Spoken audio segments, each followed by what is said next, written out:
Tebi, pozdrav svim našim zajedničkim gledalcima. Jako mi je interesantna današnja tema dana. Ono što me posebno raduje jeste taj mjesec poštovanja džeza u Crnoj Gori i svi oni koji jesu ljubitelji džeza mogli su da slušaju ne samo dobru muziku, već i da gledaju kvalitetne filmove koji imaju veze sa ovom umjetnošću, a mi se danas nećemo baviti džezom, već ćemo se baviti Amerikom i vizualnim umjetnostima, pa bih ja da odmah startujemo sa kvart.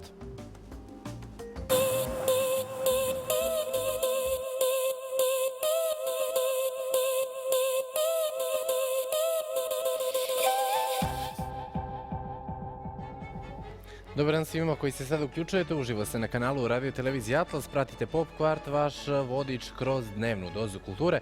U ovom Pop Kvartu bavimo se Amerikom i temama koje imaju veze sa umjetnošću i dizajnom, a prva od njih nam dolazi iz Brooklyna.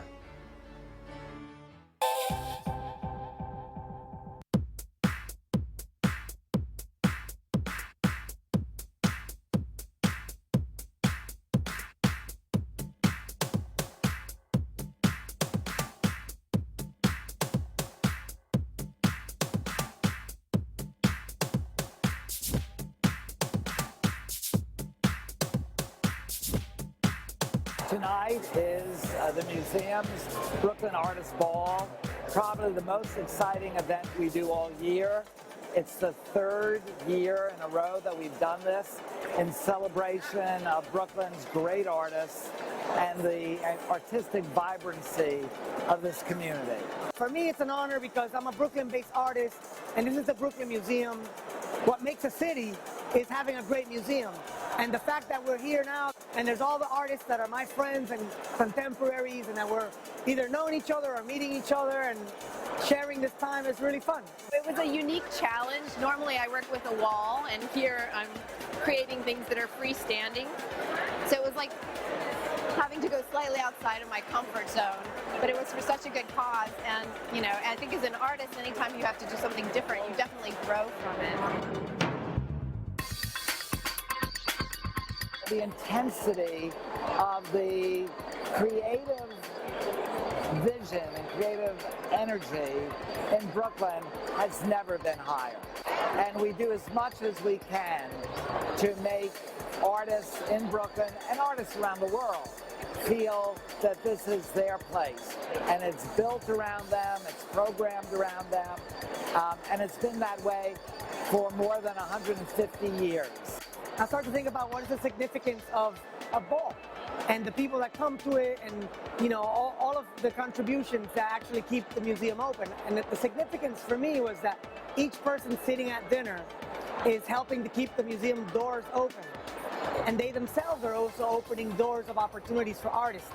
So every part of the table is a very special dedication that is formed of fruits, live fruits, flowers, and toys and candies, because El Egua is born as a child but never grew up.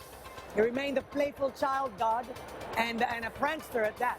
So the title of the table is El Espíritu Burlón, which means the prankster spirit.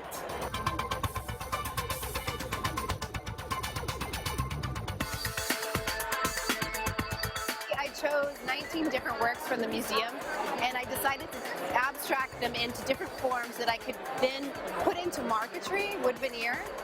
And it's funny because marquetry has this weird place in the museum in the decorative arts, and here I've kind of used it to take all of these various works from different cultures, different eras, and give them this kind of common visual language.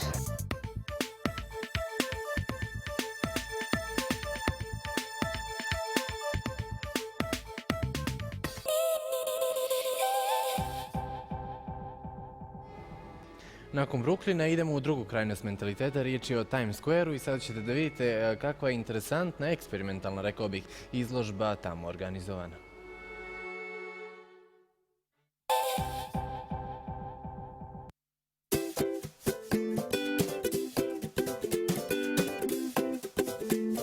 The Inside Out project started 2 years ago, and it's a project where people send me their own photos following the rules of the project, which is basically a portrait.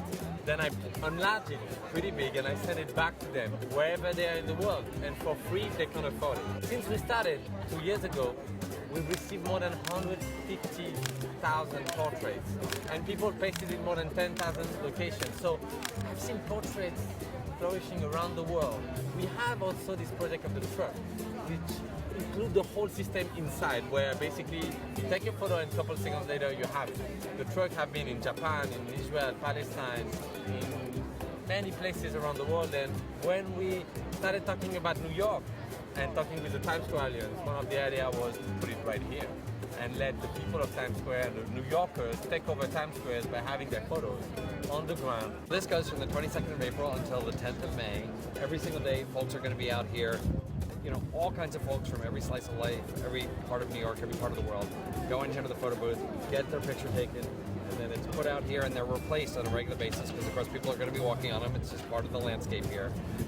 And then it'll be renewed with new faces, new people, new stories, which is what we like, because Times Square and New York City are a place of many, many stories. So it's really about people messages, and when you have your own image and land that big, what you want to say and how do you want to share with the public.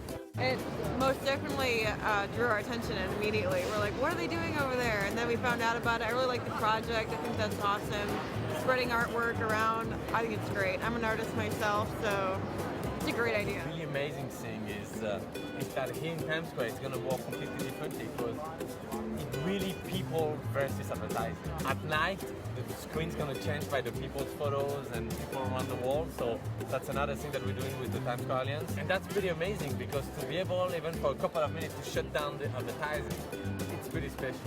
Times Square was a place where the first commercial photo booths actually sort of came out en masse. So going back to that technology of sort of black and white pictures, getting your face printed out, and then in this way displaying it in this fabulously wonderful way is a great reference back to some of the history of self-photographing, narcissism, and display that are always a part of Times Square's history. I just want to have my face, put on, the floor of Times Square, basically. We went in the places devastated by Sandy, like Red Hook or yesterday Rockaway. And it's amazing the power of the image. You bring the truck there, you plug it. A couple minutes later you have neighbors, shop owners started coming and say, what is this? The truck start printing the photos, and people create interaction. People arrive and start exchanging their photos and pasting them. That whole project is about interaction. It's about, in a world where we live a lot in social media, it's about recreating real interactions in the street between people in a community.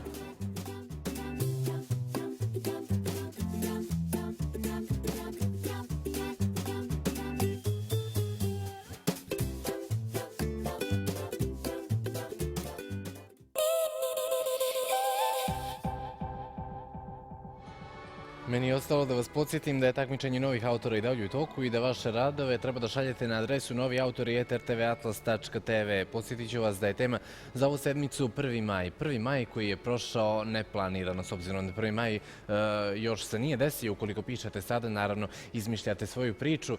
Kažite nam šta je to prošlo onako kako vi niste zapravo očekivali i šaljite na adresu noviautori@rtvatlas.tv. To je bilo sve što se tiče današnjeg Pop Kvarta. Mi se vidimo ponovo sjutra. Do tada, budite dobri, budite dobri. Prijatno!